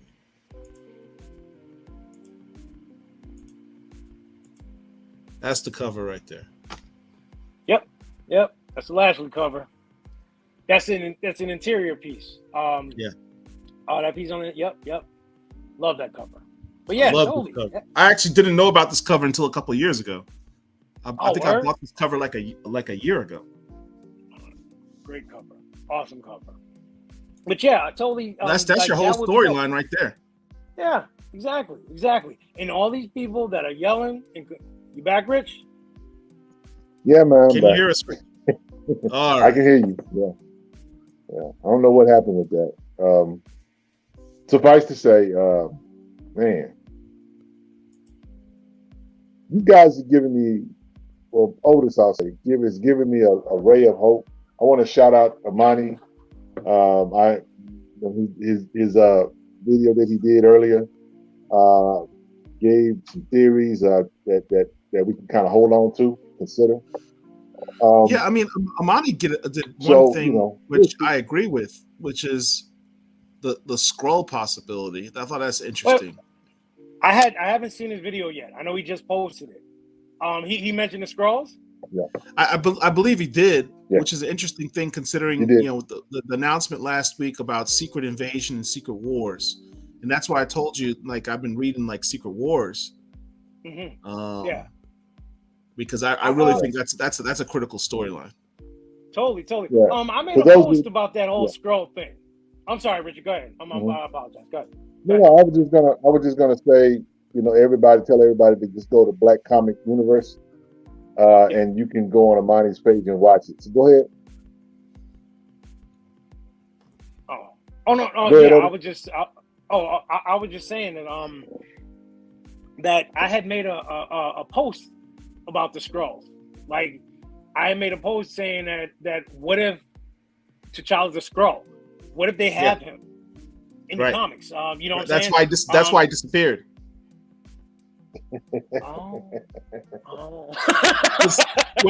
When they originally did the Secret Invasion storyline, superheroes were just disappearing, right? And when they found out when the Skrull ship landed and they had all these superheroes in old costumes, they're like, "Who are you?" I'm like, "I'm Spider-Woman. I'm so and so. I'm so and so. I'm Hawkeye. I'm Hank Pym." And why are you wearing your costume from 5 years ago? It's like I've been out in space on a Skrull world in a prison for all this time. Mm-hmm. They could do the same thing. Yeah. Yes. When they ask how is it T'Challa came back from the blip, you see him in the end credits of Endgame, with Shuri. Well, that's not T'Challa. That's a Skrull. Because if you think about it, all he did was he took he had the gauntlet and he tried to run, and then that was when he handed it off to Spider-Man, and then Spider-Man had all of the ladies escort him. So that was the only bit that you saw of T'Challa. Oh my goodness! I think we might have. When they came back from the blip, it's assumed they all came back to the same spots where they were. What if he came from the blip and he was on the Skrull world or whatever? Because remember, the blip was the whole galaxy, right? It was the whole universe. Yes. So what if he got plucked out of his rematerialization on a Skrull world? I don't know. It's the multiverse. Anything can happen. Yeah. Or they could have came in during when the blip happened. When the blip happened, the Skrulls could have been waiting around, and when people came back, snatched them up. Yeah. I mean, this you know what I'm saying? The Skrulls have been imitating people for forever, and T'Challa, there might be a reason why T'Challa's not acting the way he's acting. The most important thing they could do for me in this film is just say T'Challa's missing. Don't say he's dead. T'Challa's missing. We don't know where he is. Yeah. And explain it in the next film. Have him be injured, whatever, to explain why he looks different. Or don't explain it, which is, I don't think it's necessary to explain why, just for cast the actor. But have him be missing. I will say this. Yeah. I will say this. If they do that, this will be, bruh, they might lose some people. And the reason why I'm saying that is because you got to know comic book lore to know Skrulls. Now, the Secret Invasion show that they're going to be doing is probably going to help something out. Mm-hmm. But to your point, if they do that, everybody's going to be like, oh, okay. Right now, we all in our feelings. We don't know what's up with our mans. But you forget that was the whole point of the Secret Invasion storyline. The Secret Invasion storyline messed with everybody's heads because they realized the comics they've been collecting for like the last 5 years were of a character that was not who they thought it was. That's what made the storyline so compelling. I mean, Bendis messed with a lot of people's heads with that. They're like, wait. Yeah. I just got this black key. I just got this key of this character, and you're telling me it's not a key because actually it was a Skrull? Bendis pissed off a lot of people with that Secret Invasion storyline. That was the whole point. Yeah. But it was one of the best storylines ever. It was. That's why they're doing the film. Yeah. But, you know, hey, it is what it is. So, guys, we got to get ready to wrap this up. I want to get your final thoughts. Before we get there, though, you know, I want to say to everybody out here, buy the comics, support the comics, and it's going to be all right. I think that's the one thing about the trailer that I really, really enjoyed was when Kendrick Lamar comes in and he says, "We gonna be all right." In the middle of all the chaos, in the middle of all of the drama, in the middle of the drowning Wakanda, whatever, we gonna be all right. I think that, and see, that's the whole thing, though, Otis. When it comes to us as people, I was joking with somebody recently, and I was saying, you know, Black people are extra because we are extra. We don't just know how to do certain things or whatever. We don't know how to keep nothing to ourselves. All we know how to do is share and let people see who we are. And it's interesting because, you know, you talked about, you know, going to the theater in all white. Now, this is a public service announcement. Wear your mask and bring some tissues. I don't need to see a bunch of y'all in the theater snotting and going on trying to eat popcorn. And you're going to be wearing white? It might be yellow when you come out the theater. Be careful. That's all I'm saying. Be careful. But seriously, guys, this is just the first trailer. So we're waiting definitely on the second trailer. I don't know when we're gonna get the second trailer. The second trailer will definitely shed some more light. That's the one thing I think that we failed to realize, that this was a teaser trailer, and so we'll get a lot more to kind of unpack. But in that minute and 12 seconds, there's a lot to unpack in that.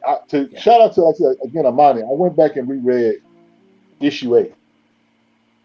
And something he said in his live that he did, you know, talking about Shuri and the uniform or the headdress that she had on, that was in the trailer.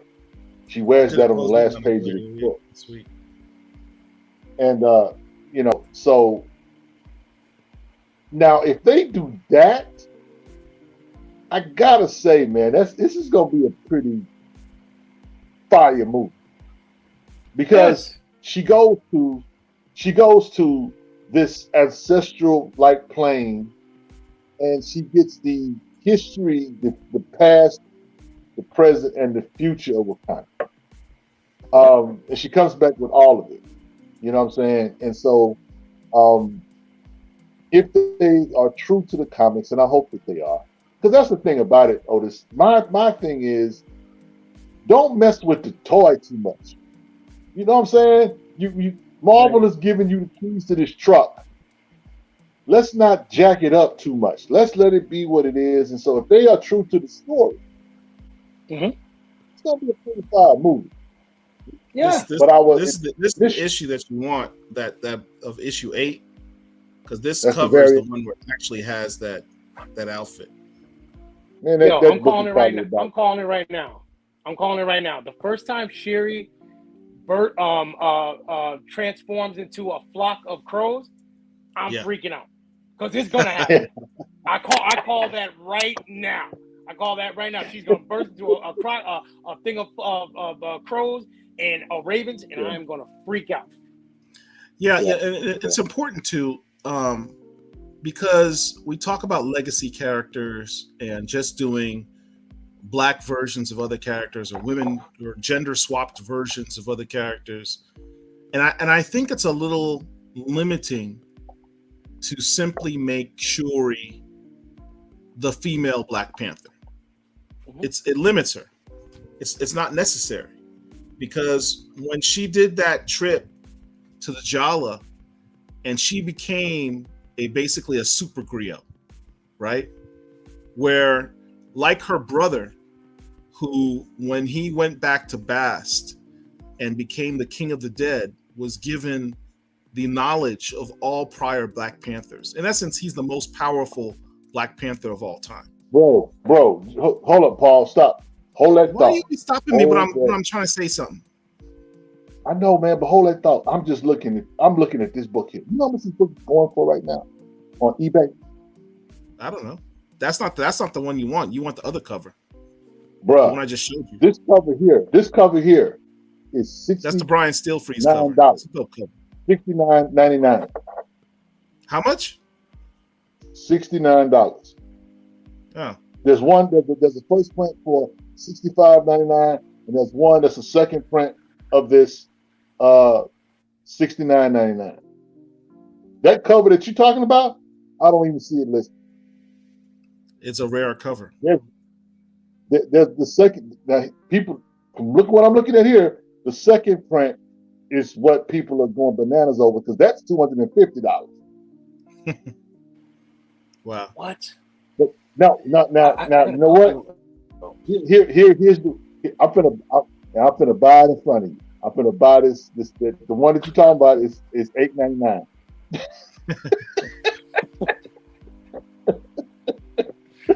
It's $8.99. But yeah, I've been bullied. Yeah, bro. I mean, that's crazy. Just a couple days of people talking about this book. Wow. It's already $70. Yeah. If Shuri comes out with that full outfit in the movie, that $8.99 book will not be $8.99 anymore. I promise you. Are you right? No. So that's all. That's what I'm saying, man. That's what I was saying. What I think they're. Oh yeah, you were. I'm sorry, you were talking. I got sidetracked now. I don't remember what I was talking about. I'm sorry. I got my Herschel hat on.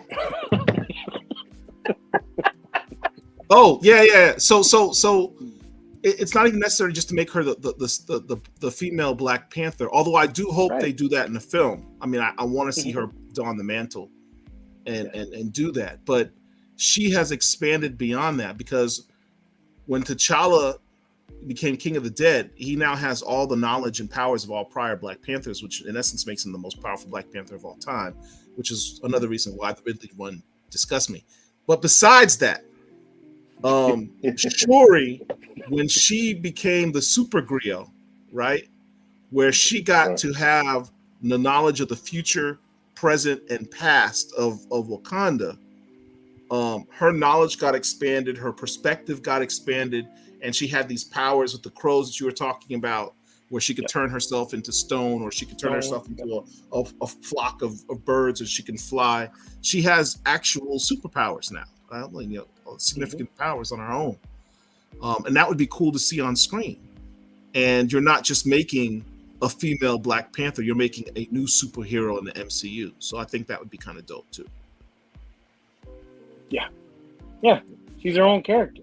She's her own character. Exactly. Yeah, she's her own character. And I've always felt this way. Wakanda itself is its own character. The city of Wakanda, that whole place, this ancient future, according to this. It's its own character. There's so much going on in that place that you could tell story upon story upon story and not even mention T'Challa. No disrespect to him, but there's stuff going on. Like you said, there's dinosaurs there. There are giant turtles there. Okay? There is a whole I always get tongue-tied. Technological jungle. Yeah, they never really got to show that. That's what I'm saying. There's a whole jungle there that's made out of wires and electric and metal. Like, T'Challa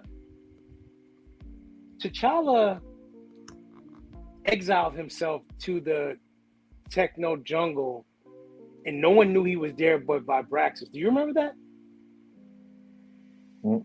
And he was gone for a while, and nobody knew where he was at. But he was in Wakanda, but he was deep in the jungle. Right. I have one of those. Was that back when he was dealing anyway, with his brain aneurysm or whatever it was? Yeah, he was bald. Yeah. That was during the Malice time and all that type of stuff. And she's coming too. Nakia is gonna be Malice. She already grew her hair. I'm telling you, she's gonna lose her brain. She's gonna lose it. But anyway, that but yeah, he buried himself in the jungle and exiled himself for a while too. So, Wakanda there's a lot to explore. You know what I'm saying, in Wakanda. So they got that's so many why it different needs to things. be a television show. Honestly, dude, it needs to be a Disney. Oh, Plus definitely, show. definitely. Yeah. And on side note, go ahead, Richard. Go ahead. Show you. No, go ahead. Oh no, just side note. I know everybody's wearing all white. What I'm gonna do is check this out. I'm training right now. So, and I'm dead serious. I'm training right now. I'm gonna lose some weight. I'm getting fit. I'm doing that anyway. But what I'm gonna do is I'm gonna cosplay as one of the Hatu Zarazi. I think they're gonna premiere in this movie. I think they're gonna show the secret police of them. They're gonna do like the same with the and I think they're gonna have them go up against the Midnight Angels. They're gonna need extra more than the Dora Milaje, and I think that's when they're gonna get introduced. Because if you see they released a toy. Did you see the toy that they released? Yeah. Yeah, I pre-ordered 4 of them because I'm building. That goes back to how I said the comics always try to emulate what's going on in the MCU. What do we got going on in the MCU? You got the Hatu Zarazi saying we need to take over the government. You've got a country where the king was blipped for 5 years. Yep. Right. Yeah. Mm-hmm. Why is Ramonda leader of Wakanda for 5 years? They're supposed to have a trial. They made her the queen regent. Right? Mm-hmm. That might lead to some turmoil. You talk about the storyline of Wakanda wanting to become a democracy rather than a monarchy. It's a perfect time to explore that storyline and have them, challenge Ramonda for the throne and say, why does your family get to keep ruling Wakanda when your king just disappeared and Shuri disappeared during his blip? Let's make it a democracy. It's a perfect time to do all that.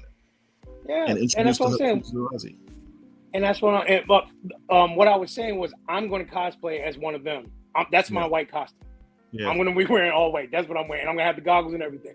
But I'm going to get one. I'm going to get a white dashiki like Rich has. Nice. Yo, but I think go ahead, Richard. It was on you. I'm getting my Herschel spec on. I want to get this.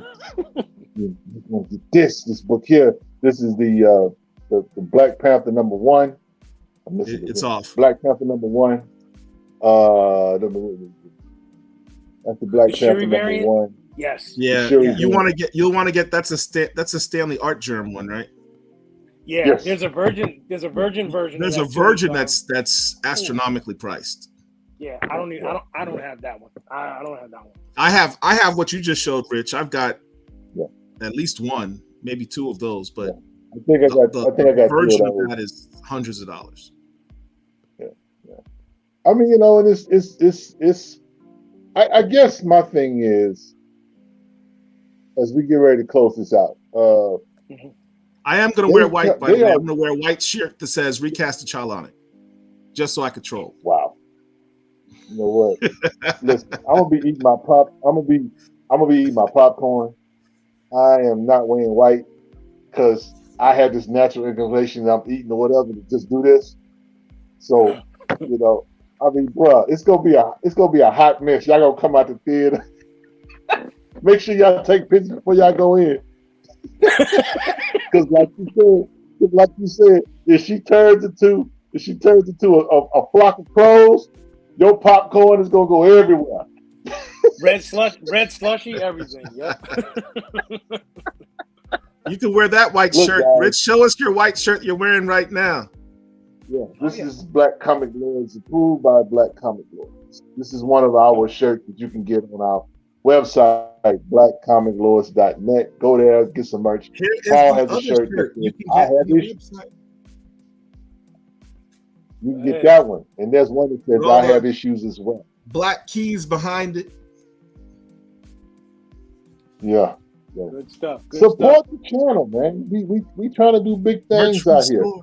Just yeah, we trying to do big things out here. Also, to give you a heads up, next Saturday, or not next Saturday, next Sunday, we're going to be in the month of August. We're going to be revisiting Milestone. We're starting next week, August 7th. It's going to be Static. That's the first night that we'll be doing this. We'll be doing a round table, and we'll be talking about all things Static, talking about the comics, talking about the cartoons, talking about the characters, talking about the future of the kid. But we're going to start with the origin. We're doing this is milestone 1.0, not 2.0. We know y'all excited about what's coming or whatever. But we're going to give you what's already came down the pike, and so a lot of dope covers, man. A lot of dope stories. I don't know how much we're going to cover as far as the stories goes, but everybody knows that there are amazing Static covers. We're going to talk about all of that. So join us next week at 9 o'clock Eastern, 8 Central for that. Okay. Also, check out my man Paul and Mark on Friday nights with Wakanda Whiskey and Bourbon Blurtum. And your boy, Comics with Rich again, I'll say this again, will return on September the 4th. So right now we're just doing pop-up shows and we just hanging out, nothing loose or whatever. But when we do come back, we're going to have a number of segments that are going to be new. So stay tuned for that. Again, go to the website to check out our merch. Go to our website, check out some blogs, check out some cool books. I know a lot of people have been posting up keys and grails and things that they wanted. We got the list all right there for you, baby. Just go check us out, man, and buy a shirt, buy a mug, buy a backpack, buy something. This stuff is not cheap. It's levels to this pimping. So we just we just letting you know. We try to tell you out there. We can only go into our pocket so much. We need the community's help. Don't say that you cut for us and you back us. I need you to buy a t-shirt. I need you to do something. You know what I'm saying? Don't have me put on my church hat and start making some of y'all feel guilty. We don't want to do that. No. And if your comic book wallet broke, just do the simple cheap thing of liking the video and sharing it and subscribing to the page. That's the minimum you can do. It doesn't cost you. Please. I'm talking to a bunch of folks that got $100, $1,000 books. I ain't trying to hear that. Yes, subscribe. But doggone it, spend some of that money, to come in your way. Matter of fact, I can just share this with y'all while I'm here. Talking about keys. I got one of my major keys. I find secured one of my major keys, and it'll be here hopefully within another week or so. And that is Green Lantern 7. I've been chasing that book for a minute, but that book is very, very high. Here's the beautiful thing about the economy today is that it is a buyer's market, meaning that all the books that you think all the books that you think you can't get, this is the time you can get. People are lowering their prices for their books because, again, as it costs more to buy a pack of pork chops, people are looking like, you know what? I'm running out of money. I got to sell a book. I'm just saying. That's what they're doing. And so these prices are coming down on some of the things that you might want to get. So if you're out here looking for a black key or whatever, you need to go to the eBay machine, need to go to Mercari, need to go wherever you like to hunt.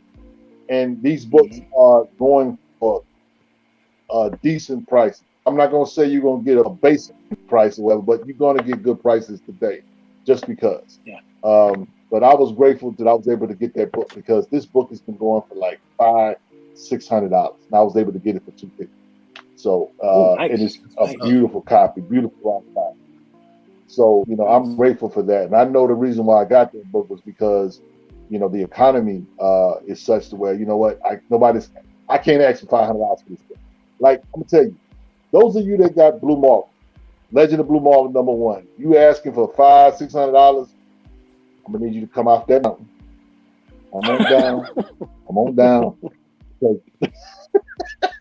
Because the economy is the economy. And we can't, much we love these books, the truth is the truth. You know what I'm saying? So it costs more to live these days. And so that means, you got to part ways with some of your books. You're not going to get the same price. How the Fat Joe said, Paul? I said yesterday's price is today's price. Yesterday's price is not today's price. Nope. Yes, sir. Nope. Absolutely. So, my man, you guys close us out.